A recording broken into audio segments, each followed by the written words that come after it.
মিলন মেলা, ইসলামপুর শহরের মিলন মেলা, সম্প্রীতির বার্তা। এই শহরের অগণিত মানুষ এবং পার্শ্ববর্তী অঞ্চলের অগণিত মানুষ ভিড় করে।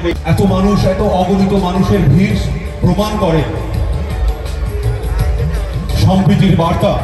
ইসলামপুর শহর বারবার জোরে হাততালি হোক। ফিটোর পক্ষ থেকে মাননীয় সভাপতি মহাশয় অনুষ্ঠান মঞ্চে উপস্থিত আছেন, আমরা বরণ করে নিলাম স্যারকে। উপস্থিত আছেন ফিটোর পক্ষ থেকে মাননীয় সম্পাদক, জোরে হাততালি হোক ওনার জন্য। একইভাবে অসংখ্য ধন্যবাদ। এটি ঘোষণা রাখছি, যদি কেউ কোনো বালক এরকম সম্রাট সংগ্রহালয় পেয়ে থাকেন, আপনারা আমাদের অফিসে এসে, কার্যালয়ে এসে যোগাযোগ করবেন প্লিজ। সম্রাট মন্ডল নামে এক বালককে খুঁজে পাওয়া যাচ্ছে। প্রাঙ্গণ যেখান থেকে ইতিহাস তৈরি হয়, ইসলামপুর মহকুমা প্রশাসন এবং ইসলামপুর পৌরসভা যৌথভাবে আমার ইসলামপুর পৌরসভার পক্ষ থেকে মাননীয় পৌরপিতা শ্রদ্ধেয় শ্রী কানাইলাল আগরওয়াল মহাশয় তো জোরে হাততালি দিয়ে স্যারকে স্বাগত জানাবো, ওনার মূল্যবান বক্তব্য শুনবো। শ্রীমতী প্রিয়া যাদব আইএএস আছেন, আমাদের জেলা পরিষদের সদস্য ফরহাদ বানু আছেন, আমাদের ভাইস চেয়ারম্যান আছেন জ্যোতি দত্ত মহাশয় আছেন, এক্সিকিউটিভ অফিসার ডিএমডিসি কমলকান্ত তালাপাত্র আছেন, মেহেদি হতায়তুল্লাহ প্রেস থেকে আছেন, পিটো থেকে কানাইলাল বোথরা এবং সুভাষ চক্রবর্তী, মারওয়াড়ি ইউএমএল থেকে আছেন নিহাল আগরওয়াল, কয়েকজন আছেন, আরও এখন বিশিষ্টজন আরও উপস্থিত হবেন। সবাইকে ইসলামপুর পৌরসভার পক্ষ থেকে অনেক অভিনন্দন জানাচ্ছি এবং আমার আওয়াজ যতদূর যাচ্ছে, যারাই আমার আওয়াজটা শুনতে পাচ্ছেন সবাইকে জানাই শুভ বিজয়া। আমরা যতই বলি বিষাদ বিষাদ, কিন্তু বলি শুভ বিজয়া। দেখুন, এই কার্নিভাল, ইসলামপুর কার্নিভালের ইতিহাস অনেক পুরনো, 83-84 সাল। তখন আমরা কিন্তু ইমার্শন করতে চোপড়ায় যেতাম। যারা বড় বড় ক্লাব যারা বিসর্জন করতো, চোপড়ায় গিয়ে করতে হতো। সেখানে আগে কে যাবে সেটা নিয়ে নিজেদের মধ্যে অশান্তি হতো। তখন ঠিক হলো যে সব প্রতিমাকে এক জায়গায় সমবেত করা হোক, সবাই এক জায়গায় আসবে, তারপরে এখান থেকে সিরিয়ালি এক এক করে লটারি করা হতো, তাতে সিরিয়াল নাম্বারটাও দেওয়া হতো। আজকে খুব ভালো লাগছে যে সেই জিনিসটা এত বিশাল আকার নিয়েছে যে মানুষ অপেক্ষা করে থাকে যে কবে কবে কার্নিভাল হবে, কবে এই রাবণ বধ, মেঘনাদ বা কুম্ভকর্ণ বধ হবে।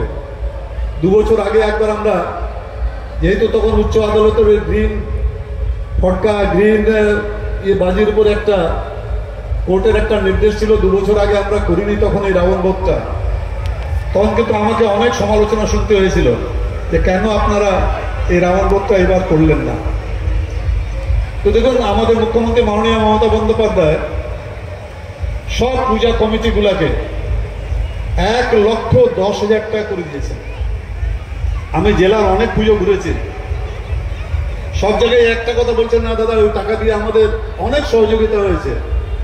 অনেকেই আর্থিক অনুদানের ব্যাপারে দেওয়া যাবে না, উচ্চ আদালতেও গেছিলেন, কিন্তু উচ্চ আদালতে বলেছেন না, আর্থিক অনুদানের ব্যাপারে আমরা কিছু কোনো মন্তব্য করব না।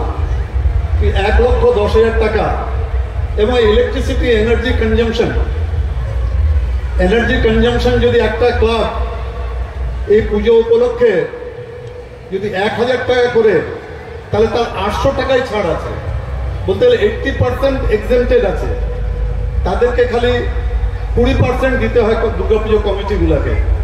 এই সবগুলোর পিছনে উদ্দেশ্য একটাই, যে দুর্গাপূজাটা যেন দুর্গোৎসব হয়।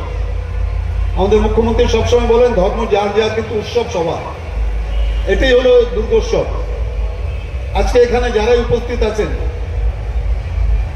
আমরা সবাই জানি মহিষাসুর মর্দিনী মা দুর্গা নিজের সন্তানদের নিয়ে মৃত্যুলোকে এসেছেন, মহিষাসুর মর্দন করেছেন। 9 দিন যুদ্ধ করে মহিষাসুর মর্দন করেছে। মহিষাসুরের একটা বর ছিল, ব্রহ্মার কাছ থেকে বর নিয়েছিল, ব্রহ্মার পুজো করে, যে কোনো পুরুষ দেবতা যেন তাকে না মারতে পারে। তখন কিন্তু মহিষাসুর এটা ভাবেনি যে কোনো নারীও মারতে পারে নাকি, নারীদের কি শক্তি আছে। ব্যঙ্গই ছিল, নারীদের কি আছে, ওরা কি করে মারবে আমাকে। সেই নারী শক্তি মা দুর্গাই মহিষাসুর বধ করেছিল। উত্তর ভারতে রাম রাবণ যুদ্ধ, দশহরা যেটা আমরা বলি, সেখানে রাবণকে মেরেছিলেন রাম 9 দিন যুদ্ধ করে। সেটাতেই আমরা এখানে রাবণ, কুম্ভকর্ণ, মেঘনাদ এই তিনটারই দহন এখানে হবে। আপনারা যারা উপস্থিত আছেন, এখন এই পূজা ক্লাবগুলো সব ঢুকবে। আমাদের এরপরে এখানে একটা সাংস্কৃতিক অনুষ্ঠান হবে, তারপরে রাবণ দহন হবে, তারপরে প্রাইজ ডিস্ট্রিবিউশন হবে, তারপরে কিন্তু বিসর্জন ঘাট।